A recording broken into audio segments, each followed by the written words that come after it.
Everyone, welcome back to a brand new video. Hope you guys are all doing well. Now, you might look at the curtain and think, oh my god, why is he having the curtains on?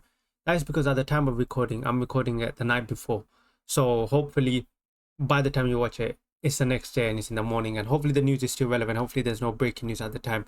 But yeah, so this news is it literally just dropped probably 10 minutes ago at the time of recording. Probably, yeah, 10 to half an hour, 10 minutes to 30 minutes ago. And this is in regards to Tomiyasu, and this news literally came out of the blue. Apparently Arsenal are in talks with Tomiyasu's camp of him leaving. So it looks like Tomiyasu could potentially be off from Arsenal this summer. And to be honest, this is one of the more surprising departures. And the reason why it's very surprising is not because of the fact that we didn't need to, whether we need to sell him or not. It's mostly because of the fact this guy's been injured. And for me, I thought selling Tomiyasu was simply not possible this summer.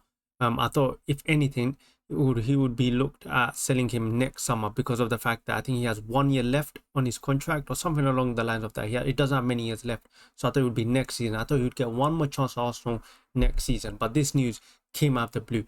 But let's talk about Tomiyasu, okay? Tomiyasu, when he first came in, I'll be honest, I don't think any fan knew of him, okay? But when he first came in that season where we competed for the title, his first few games, you could tell this guy was levels. Tomiyasu is one of the few players in the world that I can think of that can play right back, centre back, left back. How many positions, like how many defenders do you know that can play across the whole back four and to a good level? This guy can play every single position in the back four to a good level, and he is a top player. Tomiyasu is a top player. When he's not injured and when he plays for us, he is a top player. But unfortunately with Tomiyasu, he's been injured. And that is his issue. He's been injured quite a lot. I think last season he's had his surgery, and I really thought this season, or the next season, was going to be his probably breakout season, just like similar to Thomas Partey, where a player suffering through injuries gets the operation and suddenly becomes fit. And that's what I thought was going to happen with Tomiyasu. And Arteta himself has talked a lot, given a lot of praise with Tomiyasu. He's talked about how everyone at Arsenal loves Tomiyasu and how he himself likes Tomiyasu. Tomiyasu is a guy who's always positive, he's always smiling. So this news literally came out of the blue. Now at the time of recording, they haven't mentioned how much his purchase price is going to be. But I think with Arsenal at this rate, I don't even think the purchase price is that much of a big deal. I think Arsenal are clearly just trying to offload him from the wage books. I think that's what it is. But like I said, man, Tomiyasu has just been so unfortunate with injuries, and I'm not going to hold it against it because injuries is something that's out of his control. But this guy's a top player. I remember specifically, I'm not sure if you guys remember. Actually, I think he played once or twice this season. This season he played maybe once or twice and he got injured. But this season has been really bad for him through injuries, and I do feel for him. I think he's a top player. And honestly, I rate Tomiyasu a lot. I think I rate him a lot more than the average fan does, but I rate Tomiyasu. I think when you watch him play, right back, centre back, left back, this guy can displace anyone in our team. I'm telling you, he can displace Timber right back. He can displace one of our centre backs if they're not playing well. He can displace Skelly and Calafiori. I'm telling you, that's how much I rate Tomiyasu. I think he's a top player, and it's just unfortunate that he just gets injured. He can play both foot as well, left foot, right foot. He's a top player, but it's just unfortunate that he managed to get injured and the injury record. And I guess we're just gonna have to wait and see with what happens if we're really gonna sell him, because even though Arsenal in talks, of course, not a club has to come in and actually buy him. And is a club going to take a risk on Tomiyasu, knowing the amount of injuries he's had? I don't know. I guess we're gonna have to wait and see. But it's an interesting one. I guess we're just gonna everyone just keep an eye out on Tomiyasu and let's see if he develops. But like I said, man, I can't sing this man's praise when he is fit. He's a top player.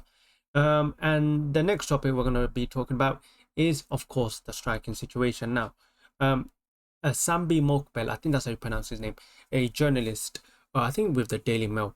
Hopefully it's with the Daily Mail, and hopefully I just didn't butcher it and get sued. So hopefully I'm not, it's not defamation or anything.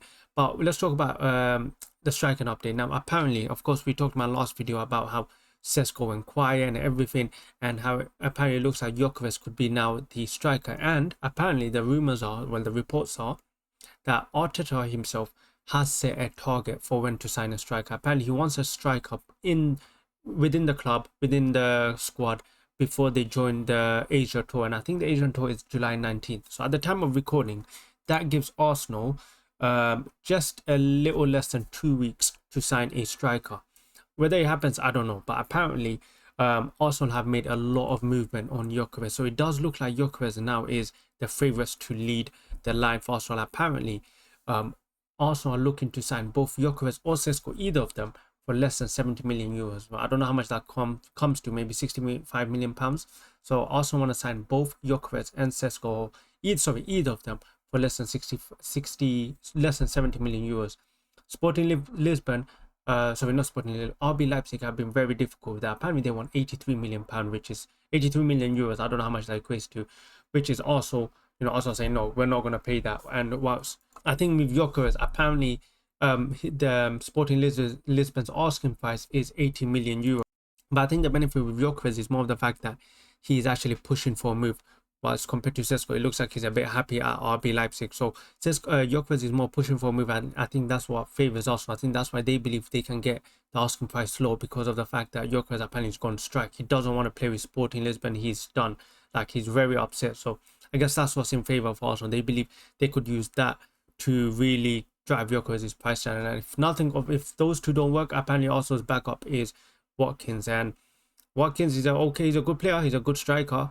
But if we're going to get Watkins now, why don't we just go sign him in January? I really, that's the thing. If we're going to get him now in the summer, why don't you just go sign him in January, and he could have helped us in the Champions League, in the Premier League. So it just doesn't make sense if we go sign Watkins now.